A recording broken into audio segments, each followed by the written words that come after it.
There are కరెక్ట్గా ఇది నా మెసేజ్ని మీరు ఒక మీకు తెలిసిన 100 మందికి చెప్తే మంచిదవుద్దని నేను నేను నేను అప్పీల్ చేస్తున్నా. ఏంటంటే వరల్డ్ బ్యాంక్ కూడా ఈ అమరావతి కోసం లోన్ శాంక్షన్ చేసినప్పుడు ఓన్లీ గవర్నమెంట్ అన్నారు, మీరు వరద నివారణ గురించి జాగ్రత్త తీసుకుంటున్నారు అనుకుంటున్నాం అని ఒక వర్డ్, కాషనరీ వర్డ్ వాడారు.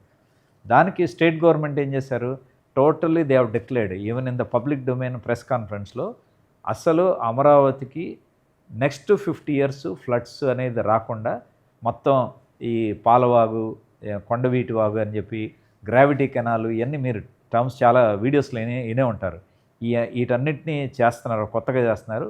ఉన్న కెనాల్స్ని డెప్త్ మొత్తం దాని వెడల్పు పెంచుతున్నారు, దాని డెప్త్ పెంచుతున్నారు. తర్వాత ఈ కొలను ఏదైతే జలాశయాలు అన్నారో వాటిని కెపాసిటీ పెంచి మొత్తం ఒకవేళ flood by chance rain water బాగా అక్యుములేట్ అయిపోయి బాగా ఇంకా బయటకు వచ్చేసి తర్వాత కృష్ణ గనక పొంగి వరదలు కనుక వచ్చేసి చేస్తే కనుక ఏదైనా కానీ ఎక్కడ అసలు ఒక్క చుక్క ఇది లేకుండా మొత్తం నీళ్ళన్నీ వెళ్ళిపోయేటట్టుగా డిజైన్ చేస్తున్నారు.